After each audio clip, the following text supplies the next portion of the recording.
Welcome to the show, ladies and gentlemen. Hey, my name's Petrie. I'm Chris. And welcome to another exciting episode, live on Periscope. Live on Periscope, as I say that, looking at the computer and not the iPad. Okay, right. Whatever, fine. It could be worse. But we are live on iPad discussing the news of the week of... Well, I mean, technically it was about 4:20, you know. Yeah. Well, I mean, it's hard to talk about in a way because it's rough. But see, it's a cycle we've been talking about. We just had this conversation literally when we were running 2 nights ago. Yep. About prescription drugs. Mm-hmm. And I was watching that documentary I told you about. It's called Prescription Thugs. Yeah. It was about the Bell family and like the one brother overdosing and the other guy being addicted to different types of painkillers and medications, and the younger one doing steroids and all that. So, I mean, Bigger, Stronger, Faster talked about steroids and drugs and things like that, but this goes into more pharmaceutical legal drugs, prescription drugs, and how they're used and abused. Right. And, you know, we're talking about the Vince McMahon lawsuit, and that's still going on. There's still appeals and all that. That's not going to go anyway. That's not going to go away anytime soon, I don't think. Good. And I don't think it should. But 2 of the guys that were in that lawsuit, Ryan Sakota, who was Sakota in WWE, and he was in the XWF too, in UPW, and then WCW's Horseshoe, aka Luther Reigns in WWE. They're a part of that lawsuit too, but they're also on the documentary talking about prescription drugs and how they even gave the one brother who passed away, they were sharing pills and stuff before. So I mean, these guys get addicted, you know, and they needed to function at one point or another. You know, that was their era of being in WWE was like 2002 to 2003-ish till 2005, 6. So that was like that, point. But, it seems to me simultaneously wrestling goes with drugs, either prescription drugs or drugs in general. Nobody seems to be really cleaning it up. WWE claims that they are, but, we're not there behind the scenes. We don't know. No, right. That's the catch. I mean, I'm sure Triple H isn't on the up and up with, not taking something. He has to be taking something, so it goes back to that. It's just a vicious cycle. And, and TNA's just as guilty, probably Ring of Honor. No one seems to have a drug program in place that they really, wrestle, I guess you could say, like, strictly follow. WWE says that, but I don't know. Right, and that's, like, so hard. Well, it can't be so hard to enforce. You just, What's your company? I mean, if you feel like it's hurting the people you work with or whatever, or your employees, you get them help and you figure it out. You don't have the federal government come down and rain all hell on you, then you cave in. Right. Because you think of like how many other businesses, do random drug testing and things like that, Exactly. And all that other fun stuff.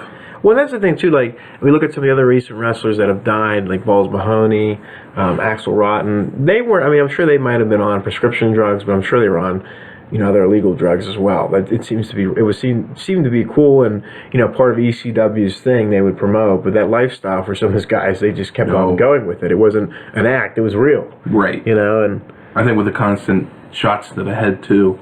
Yeah, the concussions, it all goes back to that. And, that whole lawsuit that Billy Jack Haynes and some of those guys have, I think there's some legitimacy behind it. The problem is I don't think everybody has their ducks in a row with that. So there's some work that needs to be done on that. But, WWE, like, we can even go into, I think it'll be another podcast. We'll have to do that whole investigation on, the lawsuit and previous practices and the steroid, trial, and then their new drug policy and all that, too, because I don't think they follow it, most of them. Now, some of the guys I read that were just recently suspended with that one guy, that Victor guy, or he was like that Adam Rose person, him and the other guy from that Demolition knockoff team. It was, Adam Rose of the Social Outcasts, okay, the dude with the rabbit, and then it was, Victor of the Ascension. Okay, so those 2 guys did something, but did they really do something, or they just make someone mad and they got them canned? You don't know. We don't know. Apparently, like, Adam Rose had a marijuana prescription. Well, So, that's almost like one of those, so-so gray kind of areas, things. yeah. Because you can't tell me that. I'm sure John Cena might be natural, but you're kind of pushing it with some of these guys and their looks. You know, how natural is it without some supplement enhancement? Right. You can diet and get big, but I just don't see that. He's been that ripped for that long. Yeah, you're on something. Even when he came back at WrestleMania 32, he did not look shredded. No. So, You can see it too in like some of the other guys after. We were just talking about that the other night. I was watching Raw when I gagged you about it. I'm like, oh, Raw is amazing. It's incredible. And here's 1993 Raw. But yeah, sorry. But like just watching Jim Powers on there. I mean, he's totally off his cycle. I mean, goodness, he looked like. I mean, he made me look like Lou Ferrigno compared to him. He was just. You could see he was so shrunk. And that was like, geez. I mean, all that working out and stuff he did was for naught because I mean the drugs were just doing it for him. That's right. I'd rather just have good results and not take drugs than, take drugs and be screwed up for the rest of my life. Mm-hmm. It's not worth it. And because of that, because of taking drugs, we saw a lot of people in the last 2-3 weeks, leave us. Good talents, good people, human beings. And when he goes... Young people, too. Yeah, I mean, these people weren't that old. I mean, now we're talking about Chyna here. She was 45. And the WWE did a good PR move where, like, Triple H came out and saying, she deserves a Hall of Fame spot. Was that, I remember having this discussion a couple manias ago. Was that, before or after her porn career? Yeah, and we can talk about all that, too. I mean, it's like, it's a little bit too little too late. You can't be like, the knight in shining armor after the fact when she, apparently there was that rumor too that someone's funeral she like tried to approach him. Someone recently. Yeah, and I can't Piper's. remember. Piper's, yeah. She was trying to approach him about mending fences. I think she went to the WWE headquarters and was trying to mend fences, just trying to get in contact with these people. Yeah. But then, whatever happened between those two, there's definitely something. I mean, they used to date and that, and they were going to get married, I suppose. But, there was some, I think, harsh, embarrassing personal moments for them. I'm sure that they just, I don't think she ever recovered from. And Triple H, he married Stephanie, so he's more for, I guess, better off in that retrospect. But I don't know. I wasn't there, so I don't know how that all went down with their relationship ending. But the point of the matter is, you got to treat people good when they're still alive too, even though that sometimes might not have been the best of circumstances when you left them or whatever happened. You still got to make an effort to be a good human being. So absolutely, good human being and WWE sometimes I don't think go hand in hand. No, how weird is that?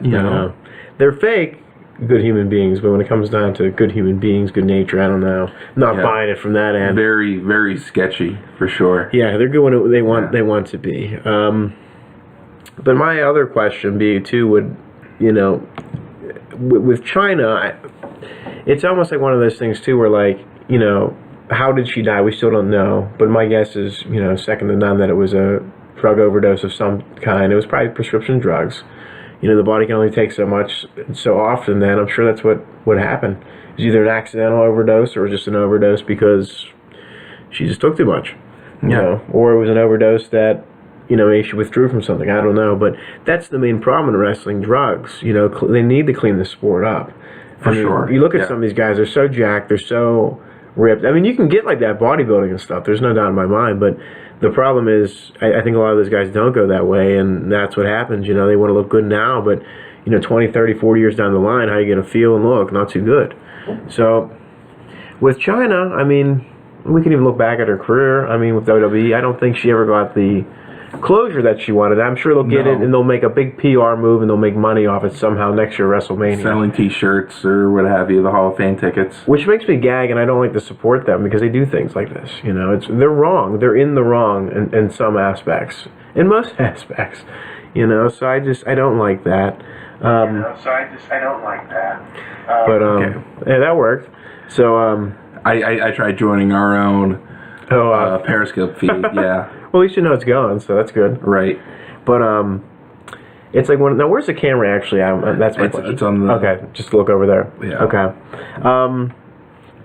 For her, I mean, I think she was probably one of the most successful female wrestlers. I would say of the '90s, though. Yeah, it wasn't of all time because she wasn't that good. No.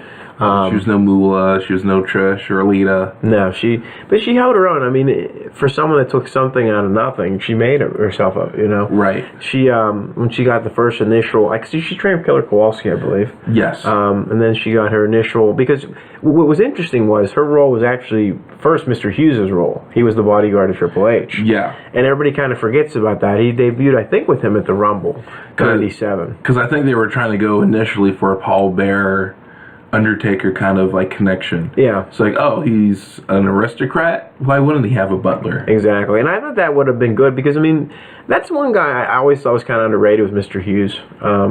Not saying he was the greatest wrestler of all time, but he's pretty good, and I felt like he never got that due diligence that he should have gotten because he was still. I mean, even during the Monday Night Wars, he kind of come and go very quickly, but he still could have been something. I think even with the NWO, he could have been that bodyguard, and I preferably, would have liked to see him back in WCW because that's where his roots were, I think. So for him to be either in the NWO or be a part of WCW, I think that would have made more sense. But yeah, he was a bodyguard of Triple H, and I honestly just remember seeing him at the Rumble. That was it. But Monday Night Raw was so bad at the time, I never watched it. It was awful. Well, you're going to find out soon enough. Yeah, I've been watching the Raws.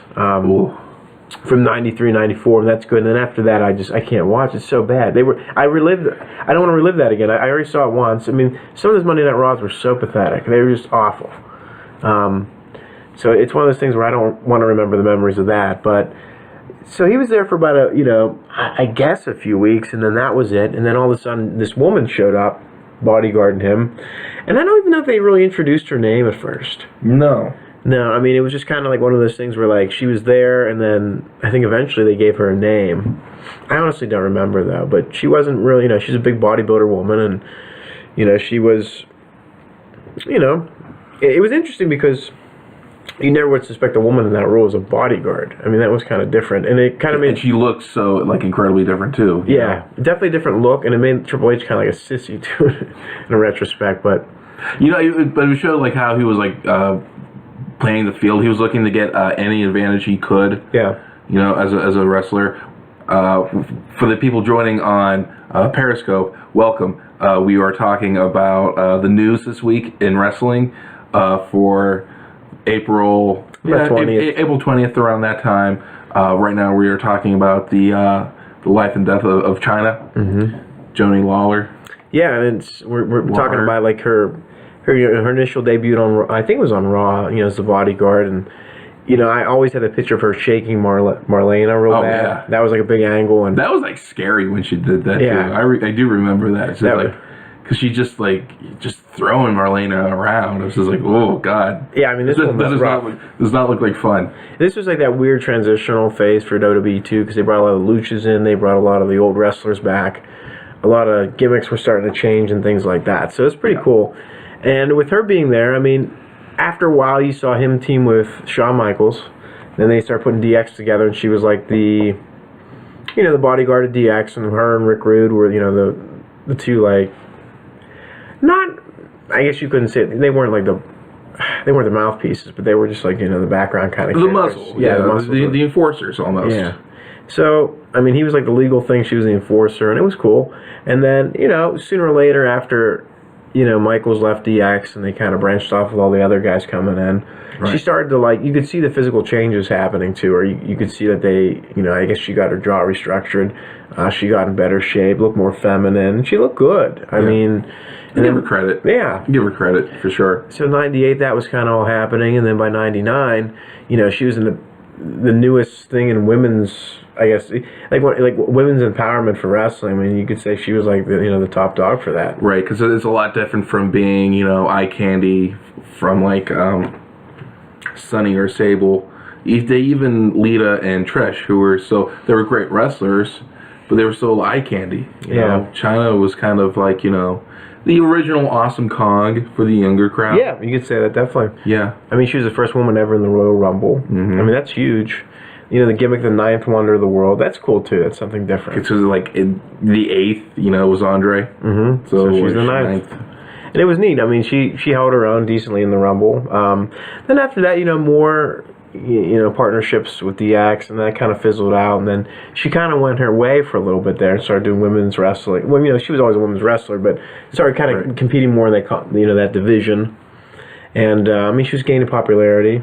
And then she was, on top of her game by WrestleMania 2001. She was, the top, it's Chyna. She's the biggest thing since sliced bread, Right. And she's, she beat Ivory for the women's title.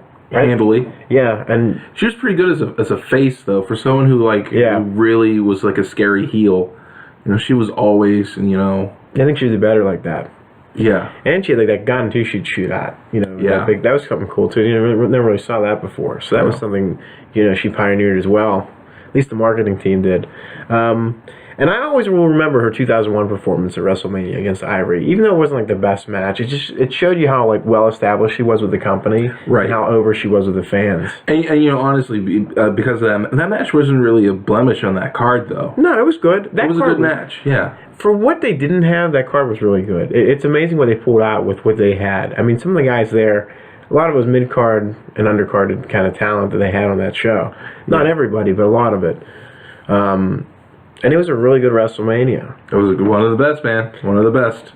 And apparently Sean Stasiak blew it for WCW. I was reading an article that they were going to have them run in on the Shane and Vince match, but instead he told, some kind of radio program that they were going to jump in and all this other stuff, so that like blew the whole cover. Oh. So they that's why we saw them in the rafters. That was it.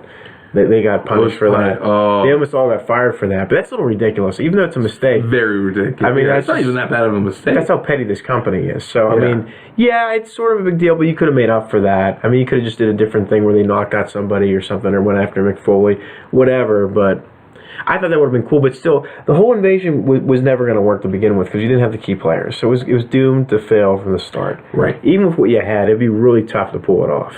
100%. But I just remember that WrestleMania being like Chyna's like, I'm here, this is it, and then she's leaving. And a lot of the women get like that, and a lot of the wrestlers get like that too, where they want to try different things, and they think, I call it like the Sable syndrome, when they think they're going to go on the greener pastures outside of wrestling, and most of the time it doesn't work. No. You'll see them in a movie or two, and then that's it. Because Sable, she was all into herself and talking about how she's doing this movie and that, and WWE wasn't for kids and all that, but you were okay taking that paycheck, and you're very excited to take that paycheck back in 2003. So it's like foot and mouth, please. But right, ridiculous. Yeah, it was.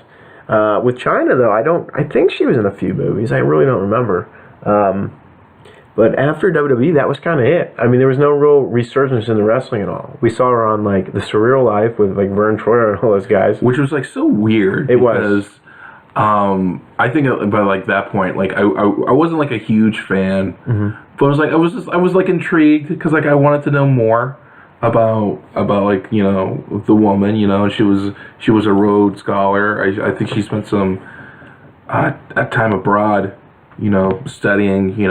I remember this one time on Raw that she just busted out Spanish like George W. Bush, and I was like, wow, she must be a really intelligent woman. And then she just started to degrade, into that crazy alcoholic that we saw in Surreal Life. Yeah, I mean, that was like really sad to watch. That was 2005. You can see like the downfall of Chyna right in that. She was just a mess. I mean, she was a real big mess on that show. And, I think she was doing, there's, adult movies at the time. I think she was dating Sean Waltman at the time. Right. So there was a lot of things that, I guess took a toll on her, but, and she looked like she was drugged and boozed out of her mind, and I think that really took a toll on her. I mean, I think she just lost it after, getting, breaking up with Triple H and, but see, she left WWE, I think. I don't think she was fired. A couple of shoots I heard, she was like really upset, that like, Triple H would leave her. And it seemed like there wasn't much time in between him dating Chyna and then him dating Stephanie. Mm-hmm. So I just wanna say that. Yeah, I mean, it was kind of like, after WWE, I mean, she did compete in New Japan for a little bit. Did she? Yeah, New Japan. She showed up on the 13th anniversary show. She interfered, or she was refereeing a match between the Steiners and Hiroshi, Tashini, and Sasaki. And then she wrestled several matches for the promotion. She lost to Chono on October 14, 2002. And then she performed her final match on the 26th of October, teaming with a fake Great Muta. And they lost to Hiroshi Tanahashi and Kenzo Suzuki. That was before his WWE run. It seems a lot of wrestlers would do that. After like wherever they would, like that 2001 period when they either broke away from WCW or whatever, WWF, they ended up in New Japan. Goldberg and some other guys did that as well. Right. So I mean that makes sense. Even Savage was over there for a little bit too. In New Japan. Yeah, which is interesting. Wow, that's crazy. I saw a match one time, him and like I guess it was Rick Steiner in New Japan, like 2001. So I mean, a lot of those guys are smart. That's where the money is anyway, so that's where they want. You know, it's lucrative. So that was smart on her behalf. But then, you know, after the spotlight fizzles out and everything, you're kind of left with yourself and maybe some friends and drugs. I'm sure there was a lot of drugs in her life. Oh, yeah. She came back. There's a lot of drugs in the business in general. Yeah. So. She came back in 2011. She came back from TNA to be like Kurt Angle's, I guess, partner or whatever. That was weird. Yeah, that was just kind of odd. And it wasn't like TNA really needed her to be there. It's like one of those weird, like, surprise returns to wrestling kind of thing. I remember it being so weird when Christy Hemme, like, actually it was Kip James and the other one, Road Dogg. Yeah. Brian James, yeah. Brian James. Who's Kip James? Kip James was like Billy Gunn. So it was Brian James and Kip James. Yeah, I mean, they called him like... Yeah, I know. It's TNA. Okay. It's right. TNA. All sense and logic most of the time are out the door. I'm not going to go into TNA, but when they... Yeah, we already did that. Oh, we're going to have to do it again. I know, it's a whole other... That was actually, we're going to do part 2 tonight, but we figured we'll give it to Chyna instead. Right, yeah. But, you know, when they reconnected the New Age Outlaws, and they're like, oh, the band's back, and then Christy Hemme was screaming about, you know, it's like, you can't have this reunion without Johnny Lawler. Mm-hmm. I don't even know how you say. I can't talk. I'm just tired. Lawler. Yeah, Lawler. I know it's late. It's Friday night. You know. Yeah, I haven't been drinking, but I just want to go to bed. But like, yeah, she was just like screaming, like, you can't call this a reunion without her. And I'm watching this thinking, then why don't you just get her? What is she doing? I'm sure she's free and available. You know, right? Give her some money, make it happen. You know, like with TNA, a lot of the stuff and the organization and all that just wasn't a part of the plan. I think a lot of it was just flim flam, throwing stuff on the wall, see what sticks. You know, but yeah, she teamed with Angle on that match, and you know, it's great. I mean, they had a mixed tag match, Karen Jarrett and Jeff Jarrett against Angle and her, but I didn't buy the pay-per-view. I didn't really care. It's just too late on that. Again, honestly, that's a TNA thing. That is not any of the talent. Exactly. You know, it's no one's fault besides management, pretty much. Yeah, I agree. Yeah. But then she did, like, in between all that time, you know, she was doing, like, you know, the pornos and apparently she made like a ton of money. And that's my question too. Where did all the money go? I guess on prescription drugs, regular drugs? Well, she could have stocked it away. I mean, when people die, you know, you don't really know like where all that money goes. Yeah, it's got to be somewhere, you know, if there's any left. I mean, my thing is like, you know, save your money, bank, and do well. But a lot of these guys and women don't. You know, they get so hooked on this crap. Like, you know, Luger and Liz at one point, all of them, they all get drugged out. Killed Elizabeth. Yeah. Did that kill Sherry Martel as well? They might have, yeah. I think some type of drugs were involved. I mean, they all just, you know, it gets to them. And I think it all goes back to WWE, WCW, ECW. It killed Axl Rotten. Yeah. You know, Balls Mahoney, all these guys. The travel schedule and just the way everything is, it's rough. It's pretty brutal on the body, you know. And I think there needs to be some more, you know, laws or more restrictions and things that should be in place for these guys. Protect them. Good Lord. I mean, they run them ragged in some of these companies. Right. That's the one thing I want to give TNA credit on is that they have that home base in Orlando. It's probably one of the few things I want to give them credit on. Yeah. You know, because they don't have to. If they have to travel, you know, once they get used to that routine, they can most definitely do that. Mm-hmm. You know, it's Orlando. I mean, how many people bought a house down there? You know? Well, and the thing too is like with some of these companies, they get a little too greedy, and you know, they say it's all for the fans, which I get. But I mean, you could even have like an A team and a B team. The A team works 6 months out of the year, and the B team works 6 months out of the year. So you have that rotation where it's like, you know, it starts from January till about June or July, and then the other team comes in. Whatever, but I mean, there has to be a way to protect people more. You know, protect the bodies, protect them. a better ring, maybe perhaps. Yeah, I mean, Less is more. I mean, it seems like there needs to be a whole change of philosophy. I agree. There's got to be something that needs to be done, but until other people are in charge, until things are, I'm tired of people having to die just for change to be made. I think it should be. I mean, it goes back to, do they start the unions? Do things like that happen? Who can you trust? Who you can't trust? There's a lot of issues in wrestling. Right. It'll never go away. But any favorite memories of Chyna? I remember there was a Raw in Pittsburgh three weeks before WrestleMania 15, and she got hit in the face with a fireball. Oh wow! I mean, I don't want to say that's like a favorite memory. It's not like I enjoyed watching that, but like different. Yeah. I don't think that really did anything. I can't remember WrestleMania 15, but that was just. It was in Philly, I think. It was in Philly. It just looked like another wrestling pay-per-view, like for WWE at the time, because they were doing so many. It looked like just another pay-per-view. Because 14 had the huge wow, this is the whole reestablished WWF. This is a whole new look, a lot of fresh talent. Here we are. Talent, yeah. Here we are in the Attitude Era. This is what we're doing now. But 15 was just another pay-per-view. And 16 too.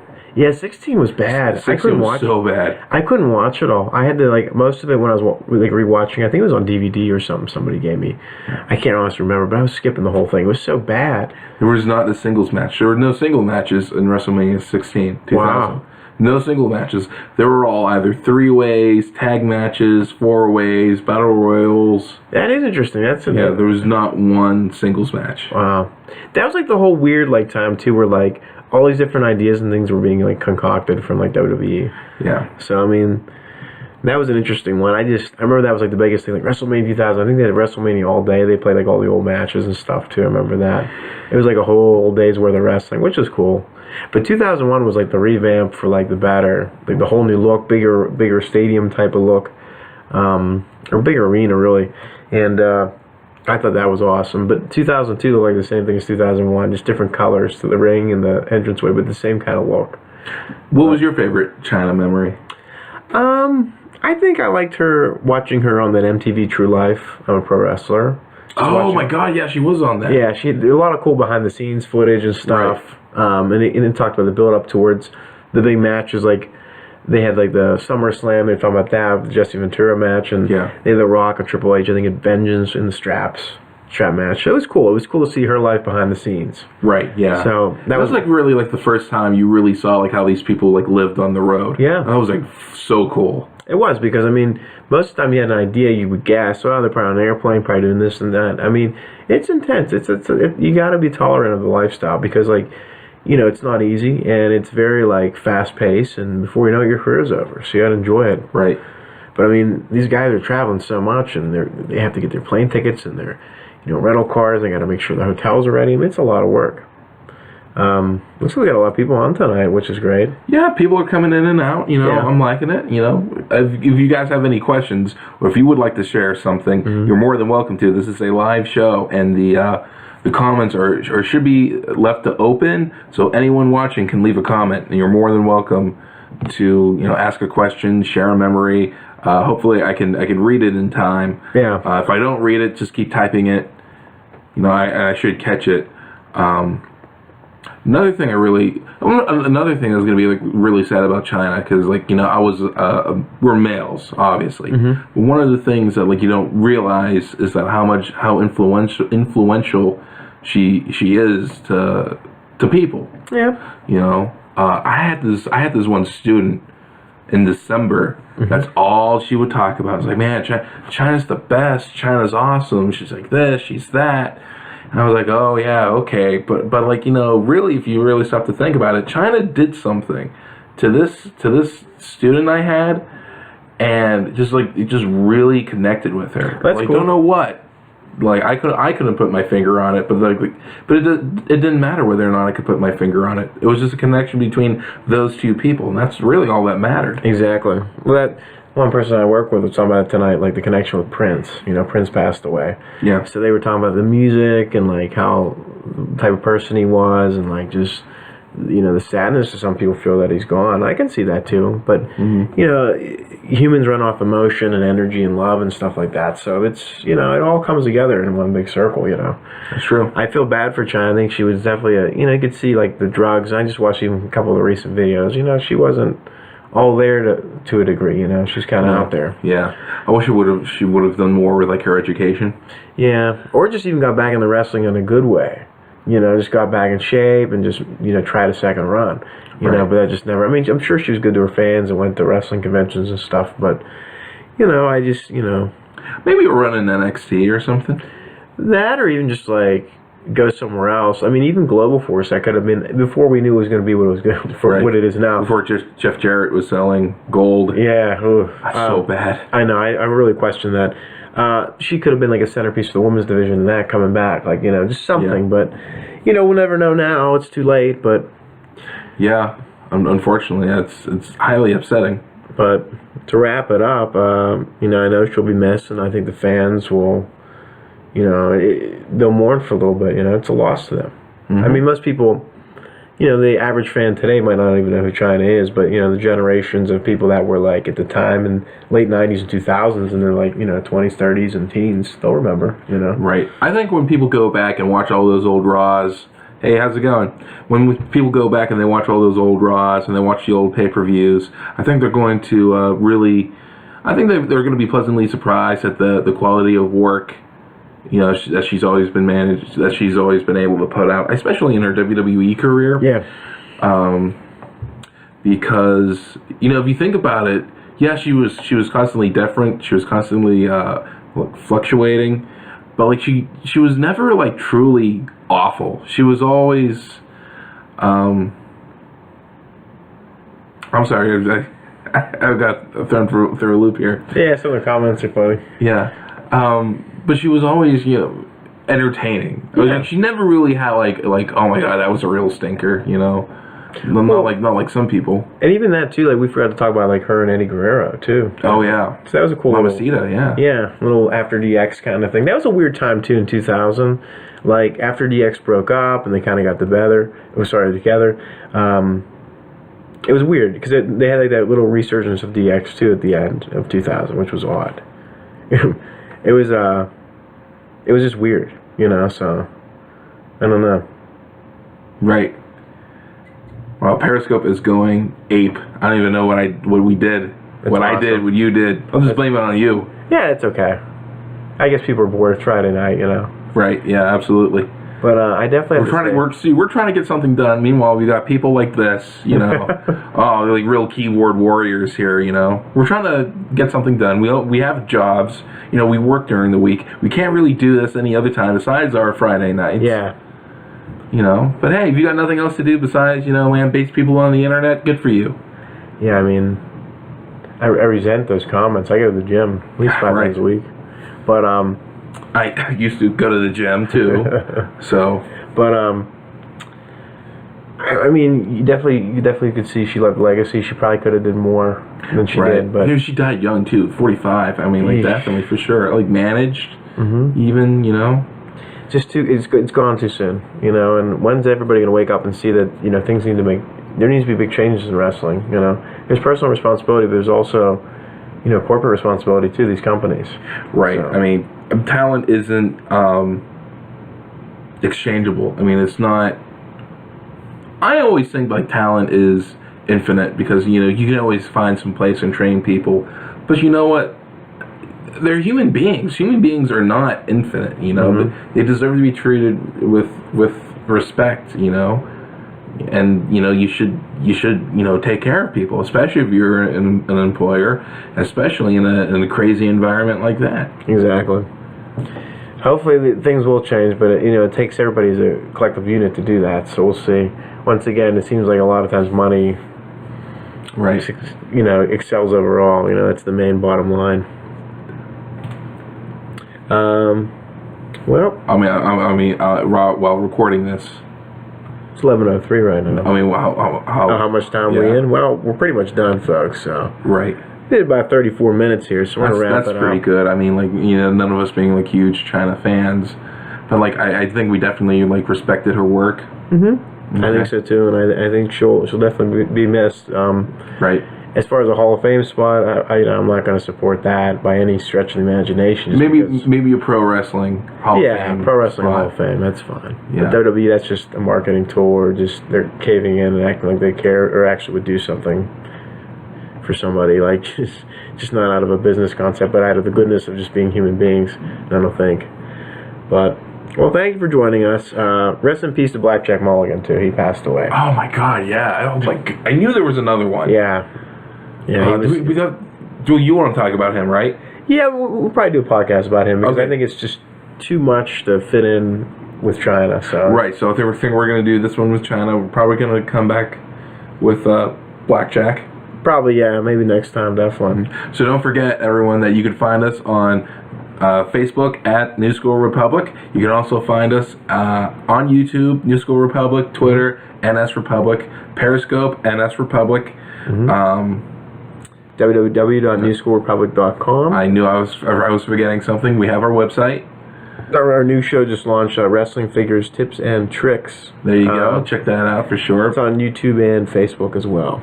Don't forget to be on the lookout for coming in the fall, Living with a Luchador. New season. It's almost like a new series. We're taking this very seriously. Yeah, big revamp coming here. And for the future seasons, I think we got some good surprises if we can pull it off. It'll make perfect sense once you see who we could get for this. It is going to be fantastic. Well, folks, for that, I'm Petrie. I'm Chris. And you have a wonderful evening.